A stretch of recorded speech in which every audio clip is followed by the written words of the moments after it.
Hello there. I'm Dr. Autumn, leadership consultant, wellness coach, author, and I'm incredibly grateful to be your host of the Align Living podcast. I'm here to equip you with the tools, inspiration, and practical tips necessary to lead a life of wholeness and pursue greater shalom in your life and that of your families, teams, and communities. My mission is to empower you to lead from a place of holistic well-being. It's time to say peace out to the fatigue, fog, and frustration of living in a place that lacks abundant well-being. Join me as we embark on a comprehensive exploration of spiritual, physical, mental, emotional, social, and economic well-being, all within the comforting embrace of one podcast. Hey, good people. Welcome back to the Align Living podcast. Dr. Autumn here. I want to start today with a question. If you want your organization to be healthy, or if you want your leadership to reflect shalom, or if you're wanting your community to flourish, or even your family to be whole, are you leading from the front, or are you just hoping that others will embody what you haven't cultivated within yourself? Because here's the truth: we cannot build environments of wholeness while living fragmented lives. And yet, compartmentalization feels so natural. We separate our spiritual formation from what we eat, or we disconnect our prayer life from our emotional health, or we preach stewardship but ignore our stress. We talk about peace while living in nervous system dysregulation.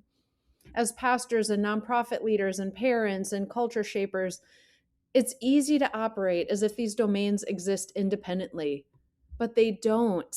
You cannot pursue God deeply while neglecting your body. You cannot steward relationships well while ignoring unprocessed emotion. You cannot cultivate shalom externally while living internally divided. So today's conversation is about integration.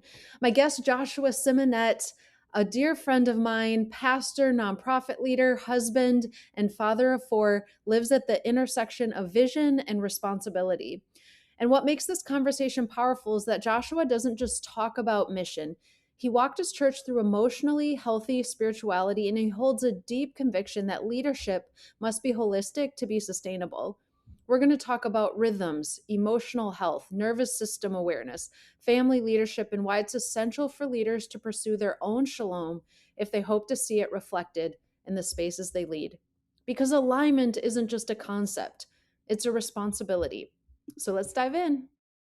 Well, Joshua, thank you so much for being on the show today. It's really, really super lovely to have you here, and I'm excited to have this conversation with you. So I would love to just jump right in and have you tell us a little bit about yourself. I know you wear a lot of hats, so what is life looking like for you right now? Well, my first job is I am husband and dad. Erica and I have been married. My wife, we've been married for 23 years now. Wow. Yeah. And we've got 4 kids, and they're kind of all over the place. One is graduating from college in May. Another one just graduated from high school, but is taking a gap year. Just went to Australia. And then I've got 2 little ones who are in 5th and 2nd grade. So we basically started over. So that's a big portion of my life, and a fun portion too. But then I lead a faith community called Hopeville in Baltimore, Maryland. It's a little over 3 years old, and I'm really kind of all consumed with that. Anytime you have a startup kind of thing that you do, it takes a lot of effort and energy. But that's the main thing that I'm really focused on right now. And then I do speaking and coaching because I love leadership development, anything related to empowerment. So that's kind of a little bit about me and what I got going on right now.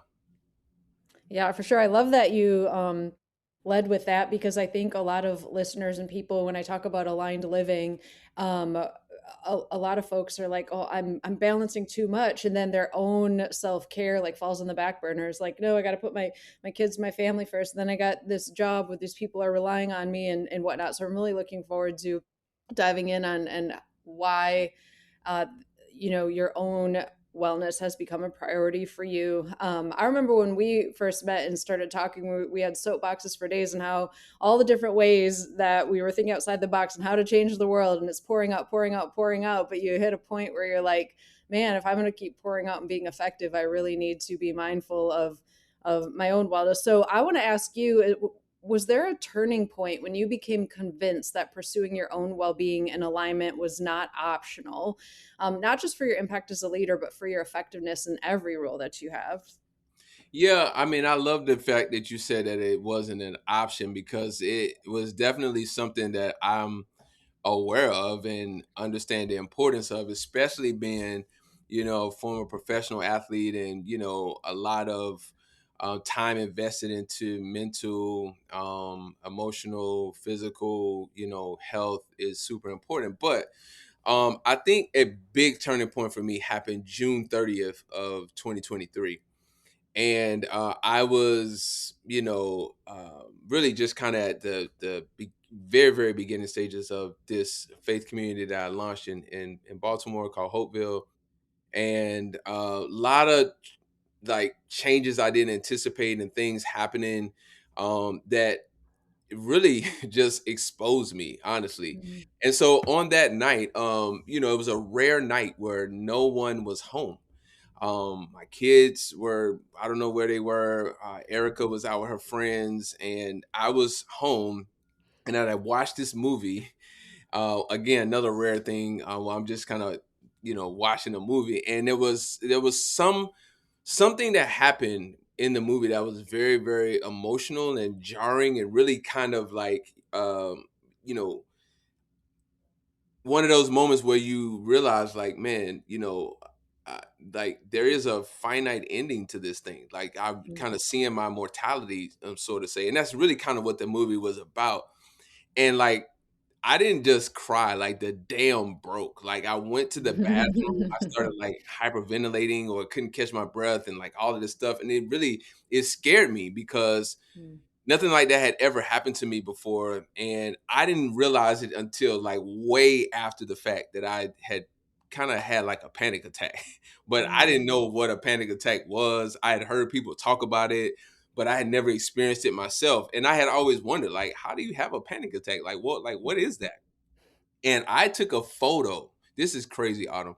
I took a photo of myself, like a selfie, that day, because I'm like, I can never forget this moment, It. Mhm. and I will never be back here again.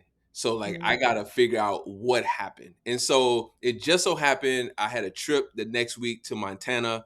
Love Montana, one of my favorite, So places. I'm random. going back there in May. I've been several times, but I love Montana. So I was going there, and a guy that I was doing some fly fishing with, and we were both in a boat together with our guide. So three of us in a boat, and he just was talking about this book he was reading by Dallas Willard called Life Without Lack. And he kept quoting it. So I got the book and I came back home, and I started reading it. And I realized in that moment that, wow, like my mind just constantly stays on things I have to do and Mm. problems I'm trying to solve. And like it just never gets off of that. And I realized like that's my problem. Like Mhm. I can't like keep living like that. And as someone who faith is a big part of who I am. It's foundational for me. I'm like, man, okay, I'm actually doing the opposite of like what I'm supposed to be doing as, Mm. a follower of Jesus, which is, Mhm. very foundational to me. So I know, maybe there's some people listening, you're not a follower of Jesus or, whatnot, but nevertheless, like if you're living a life that's incongruent to your foundation, like Mhm. that's what you get. Mhm, mhm. Wow. Yeah, I knew something significant had happened a few years ago, but yeah, thank you for sharing and being vulnerable about that because I think a lot of us hit those places in isolation and it could be very freeing to one acknowledge it and two let it inform what comes next. And so And you know, just real yeah, quick, Autumn, before you yeah, say that, yeah. the reason I took the selfie was because I was trying to capture the moment for myself, But I realized probably 6, 7, 8 months after that that I needed to show that photo. So I've Hmm. literally like 3, 4, 5 speaking engagements have shown that photo and say, Hmm. hey, this is what I looked like on June 30th of 2023. I Hmm. mean, puffy eyes, red, Yeah. obviously looked like. So again, it was an opportunity to like put you have people talk about things, but like seeing them in that vulnerable state, it just Hmm. changes everything. Yeah, for sure, for sure. Thanks for sharing. And I know a big part you mentioned Hopeville a couple times, like your desire and part of the reason you and your family moved from Northern Virginia to Baltimore was because you wanted to lead your community that you're in towards shalom and have this calling to your city. Yes. One thing that I've wrestled with, even in just my calling in this work that I do, is why do you think leaders sometimes neglect their own shalom in this process? So, in other words, why is there this disconnect between people's guiding words for others and then their choices in their own lives? Yeah, that's a really great question that I think you could probably answer a bunch of different ways, but I'm not going to answer for other people. I'm going to answer for me. And I Mhm. think the issue for me was the inability to really pay close attention to my own emotions, to pay Mm, close attention to, what was going on inside of me. And let me tell you what I discovered.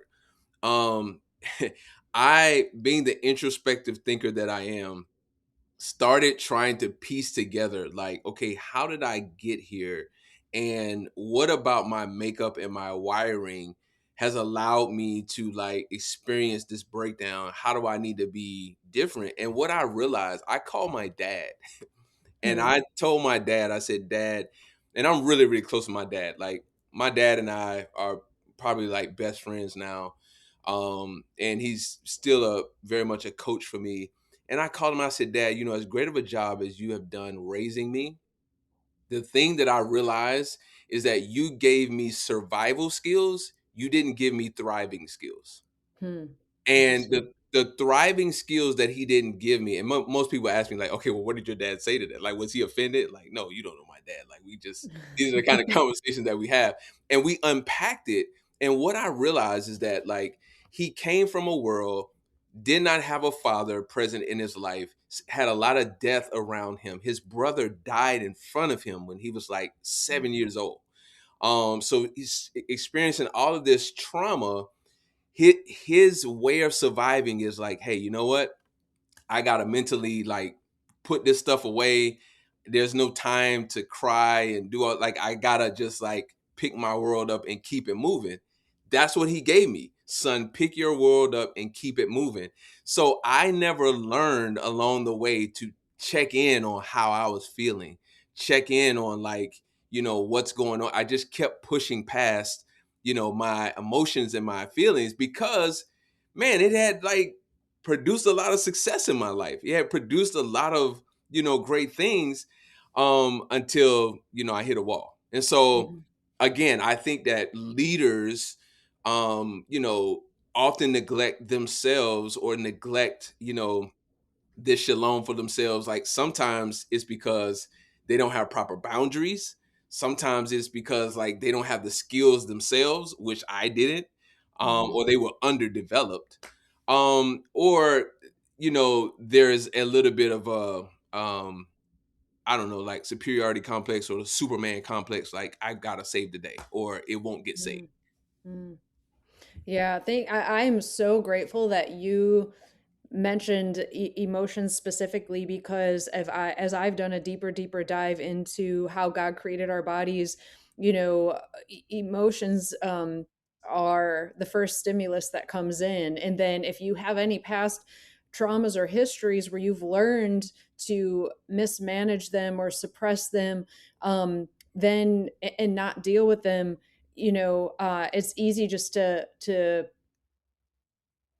not acknowledge their importance in one's life to be mature, right? So you as as a guy, saying this is so valuable, because what I found over and over is, my therapist says emotions are information that point Yeah. to met or unmet needs, and they're everything. It's not just sadness, it's anger, it's frustration, it's happiness, it's all the things, right? And so every human, male, female, experiences emotions, right? And so what you're basically saying is, if you want to be emotionally mature, right? Because nobody Right. wants to admit that they're emotionally immature. If Right. you Right. think it's okay just to say, "Oh, I'm not emotional," da, da, da, da. No, God created it. We all experience life through the lenses of emotions. And if you want to be emotionally mature, you have to acknowledge that, you have to learn how to navigate them. And so I love that you said that. And we're going to lean into this a little bit more. Yeah.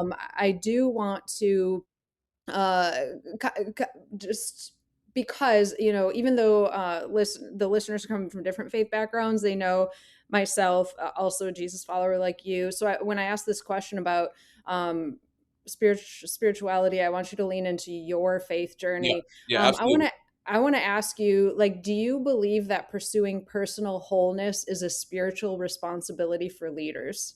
Absolutely. I mean, like, I'm getting goosebumps right now, just like, responding to this question, because I think what I learned when the lights finally came on for me is that, like, we talk about, particularly as followers of Jesus and those who are, would say they are Christian or come from the Christian tradition, like Jesus is the picture. But I don't think that we are like looking at Jesus completely and whole, and like like through a lens of wholeness. Man, look at like how he led his life, the practices, the things that it said that he did. Like he regularly retreated, he regularly prayed. I mean, he literally like lived his life within limits. Like Mhm. he told his family members, who is my mother? Who is my brother? Who? No, these people want something from me that's going to distract me from my purpose and what I'm here to do. So I'm going to say no to them because I have another agenda. Or they would come to him, hey, Jesus, man, these people are calling you. Like, man, they're looking for you. He's like, no, no, I'm going over here. Like, that's that. I'm done. I'm finished here. Like, I'm moving in it. So he was very, very clear with who he was, how he lived within his limits, and understanding that, like, he had to be regularly tapped in terms of like, I can't allow my energies to be divided. And man, when I think about that, Autumn, I think about how much our energies are divided, because we don't have the ability to say no, or like, man, we feel guilty for, Mhm. not being able to show up in particular ways. So yes, yes, yes, wholeness is like, it's incredible, and it's incredibly important. And I am really a little bit embarrassed, like as a leader, that like I haven't been modeling that. Yeah, thank you. Thank you for sharing. I mean, you're probably not giving yourself enough credit, because I asked you to do this interview because you do model and embody that in many ways now. So thank you. But yeah, I mean, we all have our life's journey, and we're going through it. And But I guess that's kind of what I mean. yeah, Like, yeah, no, I I know. I think I'm doing it in a much better way now Hmm. than I was previously. Yeah, And for sure, I'm wanting to be honest, and I really want to show up, because for like, sure. we make changes and adjustments in our lives, and then like we start speaking like we're the expert, or we've lived it, and like we just started doing this 5 minutes ago. We're still So figuring it out. Yeah, still figuring it out. right, Exactly. right, No, right. I know. I know. It's like I hit a new challenge in life, and then I'm like, okay, what does it look like to apply all these things that I've been living in this totally like new space? So Right. yeah, for sure. So piggybacking on that, now I Yep. want to lean more into the emotional well-being stuff. Yep. So why do you think emotional health so often gets neglected in leadership conversations, including faith-based spaces? And then additionally, why is emotional well-being essential, not secondary to spiritual maturity? So there's a lot there, but you just run with what you feel like you want to share. Okay, so the first question was like, why does it not get the attention it Yeah, deserves? why do you think that emotional health is just Yeah, neglected in yeah, leadership conversations and faith-based spaces? And yeah. why do you think it's an essential part of spiritual maturity?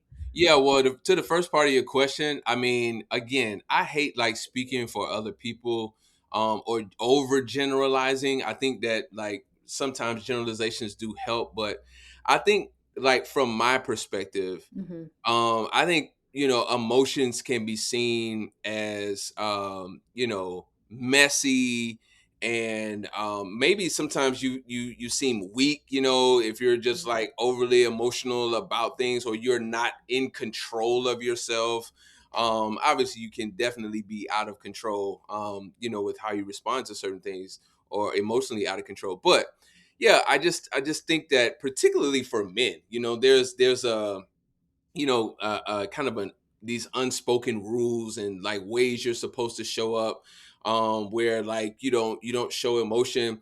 Just like side note, like even in things like athletics, many decades ago, there was this thing about like football players not even celebrating after they score a touchdown, and it was just this idea that like as a man you're supposed to like be composed and act like you've been there before, and mhm. like, but this is a cool moment, like this Yeah, is yeah. exciting. What if I never scored a touchdown before? Mhm, So I think a lot of it is just a negative view of emotions in general, and I think that's the generation that raised me, was a man who felt that way, like you don't have time for that, and no one cares about it. mhm, So mhm, like, hey, you just keep it moving. And that's the way I was conditioned, and it's great when you're playing football, but not great anywhere else in life. mhm, So I think that's a big part of it, is that like, it's just the mindset of it. And then why I think it's important, um, well, I think it's hugely important because then you have people who rise to, high levels of influence, and they are just damaging people, and they mhm. are just Wow. like not creating healthy environments, and there's high Mhm, levels of insecurity, and people have to walk on eggshells, or there's abuse, or all of mhm, these sorts of things. And so because you have just like significant unhealth at the highest levels, experiencing all of this pressure, and no real positive outlets or systems or foundation to mhm. really like, handle those things properly.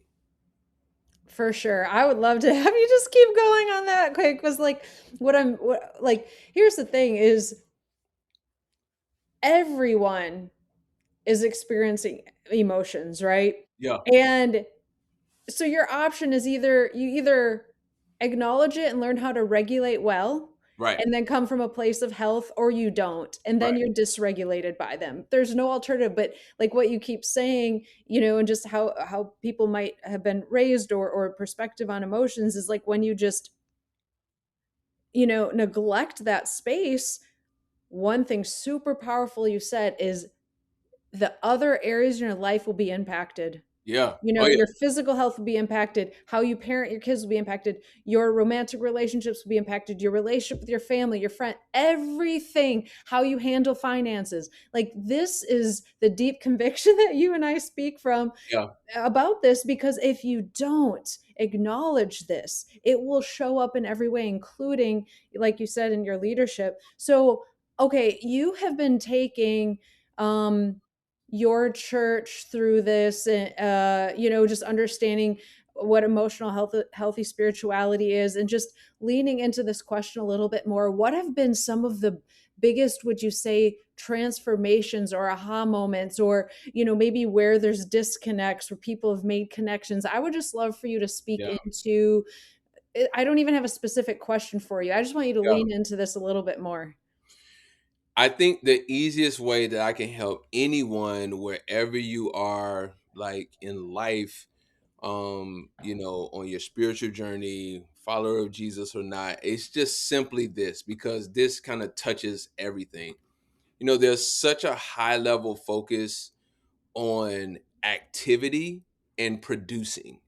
Mm, And that's literally how we measure, how we, determine value. I mean, there's obviously, you think about capitalism, and there's not that I'm like, poo-pooing on capitalism, but it has its downside from the standpoint of like, everything is about, kind of scaling and growing and producing and all of that sort of stuff. And so it's about doing. But um in in life, really, it we gain so much more when we learn how to be. Mm, Like we haven't mastered being, and that's what we are created to be, human beings. But mhm, we have settled for human doing, and so like everything is doing. So we don't even know how to be. Like we don't even know how to rest. We don't even know how to just like chill out. mhm, And so I think that like one of the things that we've been unpacking with, some leaders in our church is in our faith tradition as, followers of Jesus, like, we're really supposed to entrust our lives to him and be in relationship with him. And so what that means is that like the kind of even the activities that we would associate with being a follower of Jesus, like reading the scriptures and praying and fasting, serving, being in community, all of those are practices to help us be with God, not to mhm, do for God. And I think that like a lot of what has come out of our traditions within churches has been like, oh man, you got to do. So we mastered a checklist of things to do, but we have no spiritual depth because we haven't spent time with God. We mhm, haven't contemplated the scriptures that we've read. We haven't given space in our prayers. We haven't served in a way that is more slowed down, that says like, hey, I'm also interested in being with you as I serve you or I serve with you, So I think that's a big part of it. It's like, okay, like there's an aspect to my spiritual growth and my depth in my relationship with God that has to do with spaciousness. mhm, And like our lives in this world, in our culture, is all about like, hey, if there's space, we got to fill it. Like we need to fill it with mhm, something. And then mhm, like, oh, mhm. we run out of space. Well, we've got 25 apps that can help us create more space. Now we just manage the 25 apps. And so Yeah. it's crazy. Yeah, for sure, for sure. And so, leaning into specifically, I know I could probably talk with you about any of the pillars of aligned living, um, but just leaning into the emotional well-being piece, Yep. because what you were just saying, I feel like if so let me let me phrase this question like this. I Yep. want to ask you, what have you seen happen when emotions go unprocessed? But let me qualify that question because there's a lot of resources out there for people that are, let's say, they express a lot of their emotions and they're just figuring out, how do I regulate this? But I Yep. speak very openly that for the folks who are kind of like unprocessing them and suppressing them, I feel like, even what you're saying is, if you're struggling like what to do next, like God wants us to open up to him fully. Yeah. Like there's no better place to be fully vulnerable and transparent than with God, because I feel like one of the reasons, and I want you to answer this question, like what happens when these emotions go unprocessed, and what do you think kind of, what are first steps for people who are struggling with this? Because I do think fear gets in the way, right? Like Yeah. if you open up this box, you have these underlying fears, and oh my goodness, if I that transparency, that vulnerability is very scary, Yeah. especially, I mean, for men and women. Again, I'm with you, I don't like to generalize, but speaking, I Yep. think men go with more emotions being unprocessed than anyone probably. I So think I would can you agree with just that. speak? Yeah, can you just speak into this a little bit more then? Yeah. I'm trying to think like where to begin because I think that um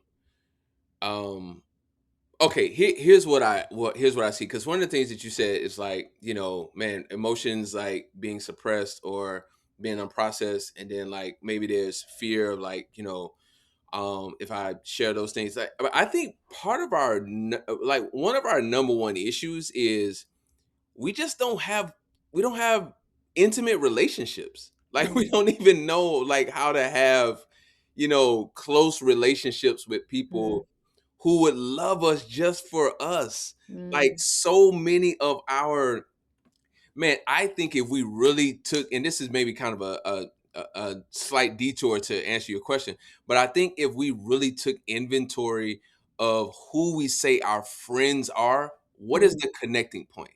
Like mm, a lot of the connecting points have something to do with like, work or an activity, or it's like kind of surface level, which is fine to start, but like so many of our relationships don't go, down two, three, four levels. mm, And therein lies the problem, because you mm, don't have a space or a place to be vulnerable.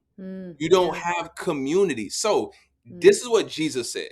He said, hey, the great commandment is love God with all your heart, soul, mind, and strength, and love your neighbor as yourself. Here's essentially what he was saying: be in deep communion with God and be in deep communion with your neighbor, or with, mhm, with your people around you, mhm, so because love is not a surface thing. So like you mhm, love God, you love your neighbor, like there's depth to that. And so mhm, we don't have much relational depth in our culture. We don't know how to get to it. It's completely foreign to us. So the easiest thing to do is to suppress or unprocess until we blow up or we throw up, over mhm. Yeah, on everybody. yeah, So I think that's really it. Like we've lost a sense of what it means to be in community, and like we would feel less fearful about sharing what's going on with us if we had, intimate community, we had proper community. for sure. No, I think that's so, so important to hear.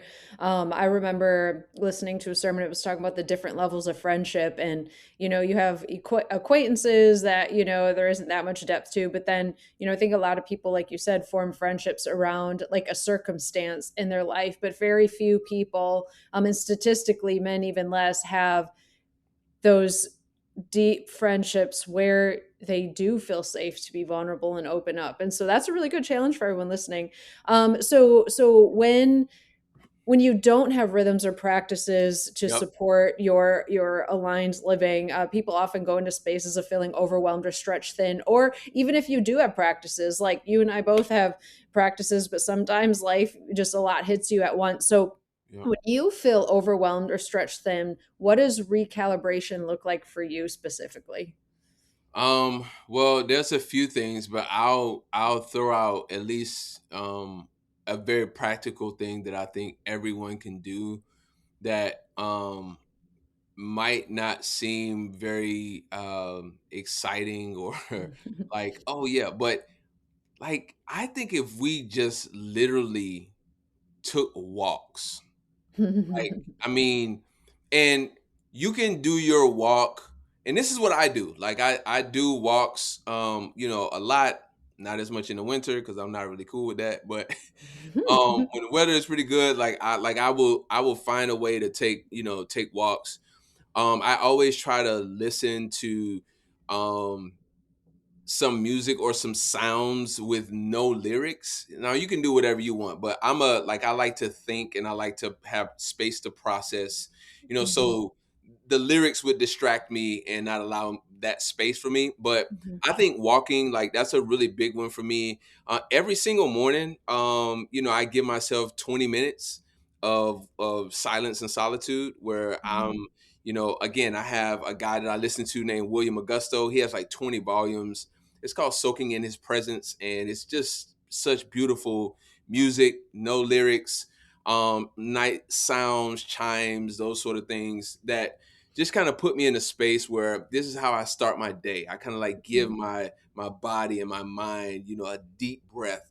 Um, and yeah, I try to also throughout the day pay attention to when I'm feeling anxious or when I'm feeling like, oh man, like I'm feeling tense right now. I try to mhm, name it.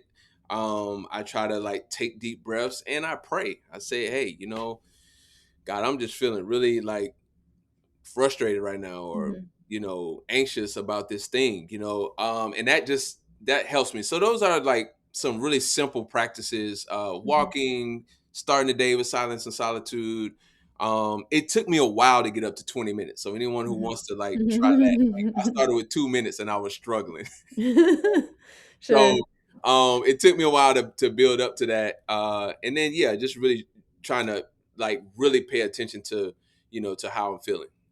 Yeah, actually, okay, we're gonna wrap up with one last question, then Yep. I'll ask you where people can find you. But those practices that you just mentioned, I want to highlight self awareness. And you said noticing when my body or noticing when my mind, because let me tell you what I know from my expertise is I always say you have to lead with honesty and self awareness, because you're not going to do yourself or anyone else good if you're justifying certain things or denying certain things. So noticing in your body. So what's so awesome about you mentioning that is we talk about that when I did like health coaching, and I'm sure when you were an athlete or whatnot, you had to notice, okay, what is my body telling me? Like, am I eating because I need to fuel my body and I'm hungry, or am I bored, or am I stressed? Or like Right. noticing in your body if you feel um certain things. It helps with our physical health, right? Yep. But we don't always think about that with emotional and mental health. Like, let me notice when and get ahead of this and be proactive and be mindful. And so I think that that is like such a lost practice for Yeah. human beings, and maybe why we're not living our best life always, because of a lack of self-awareness and just not being honest with ourselves. So thank you for mentioning that. Just noticing when. And That's can I just say really, really quick? I know yeah. you wanna land the plane on this, but part of the reason why we don't notice is because of the speed of our lives. That's why Yes. the spaciousness and slowing down, taking walks, that sort of stuff. Like we have to find a way to slow ourselves down because like we just miss things. It's the difference between like driving down a street 100 times and walking down it once. Like you're Mhm. gonna notice so many more things walking down that street once because it's at a slow pace than you are driving it. And so that's what it is. It's the speed of our lives just don't allow it. Yeah, and I want to add to that. It's not always even just speed in the way of being busy back to back to back to back. Some people are like that, but I think it's also what you're saying could apply to people that just keep constant distractions in front of them. I just Yes. listened to the Yes. book Dopamine Nation, and I'm big on neurotransmitters and how God created our bodies. We're supposed to do healthy things to have healthy levels, but the problem is we with phone scrolling and dings and all of this stuff. Like, also, I think people just constantly keep so much stimulation coming in, even if they're not the craziest, busiest person around. They're still not, like what you're saying, giving space to Yeah. noticing, because it's like, oh, okay, I have 2 seconds of free time. Let me open Instagram. I have 5 minutes of free time. Let me, like, constant distractions. And so Yeah. then you're not going to hear or notice anything either. So that's the same thing, a different type of speed, if you will, I suppose. So Exactly. yeah, so thank you for sharing that. So just in wrapping up, for listeners who feel fragmented right now, what's one small shift you think someone could make this week, right? Because Aligned Living is all about decompartmentalizing, understanding that everything's integrated. So somebody running around feeling fragmented, what's something you think that they could do that's doable? Um, I'm big on questions, and so I think one practice is if you feel however you feel, whatever the feeling is, I feel mad, I feel disappointed, I feel hurt, I feel tired, or like you don't even know what you feel, it's just not good, you know? Sure. I think just pausing and saying, why do I feel this Mhm. way? Mm, And even if you are not sure, just sit with the question. mm, Why am I feeling tired? Or why am I feeling it? Just sit with it. Don't mhm, rush to try to come up with or think of an answer. In my faith tradition as a follower of Jesus, there's this thing we call the Holy Spirit that will reveal things to us. Jesus said, hey, the Spirit has come to lead you and guide you into all Mhm. truth. And so Mhm. there's a revelatory, aspect to what we can tap into to show us. But Mhm. I think just slowing down, asking the question, why do I feel this way?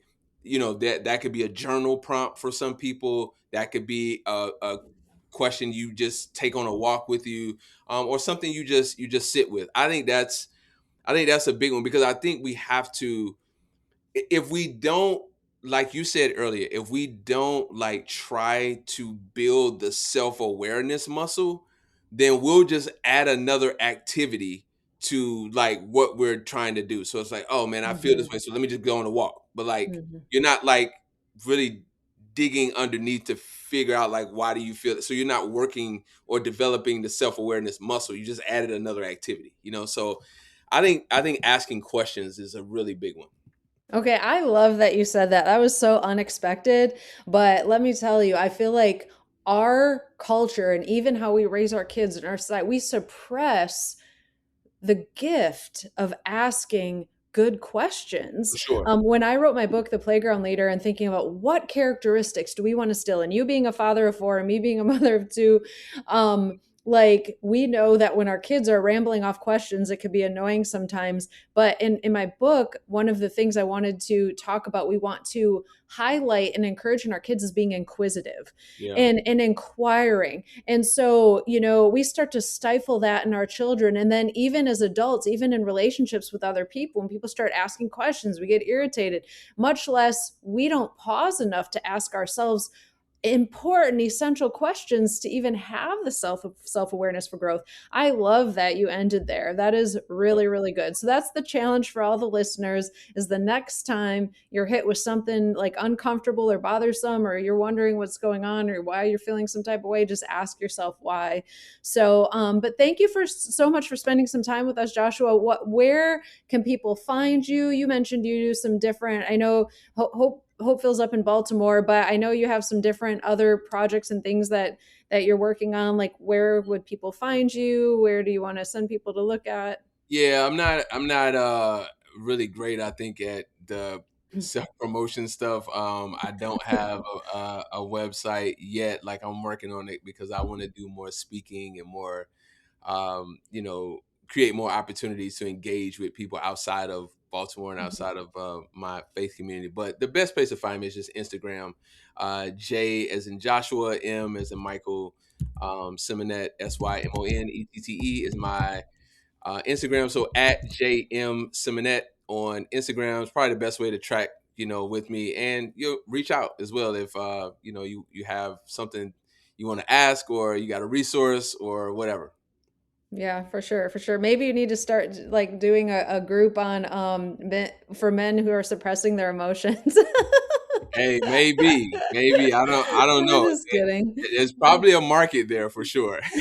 I'm just kidding. But I will put your Instagram in the show notes, as well as the Hopeville link, just in case you want to see what's going on there, especially if you have a heart for that city or anything. There's just a lot of great things happening. So, anyways, thank you all for listening. And thank you, Joshua, for being here. Good to be here. God bless you guys. Thank you for tuning in to the Aligned Living Podcast. I'm Dr. Autumn, your guide on this journey to shalom or wholeness. Ready to embark on this journey of self-discovery and transformation? Head over to autumnswain.com to learn more and to dive deeper into the world of aligned living. Until next time, stay aligned.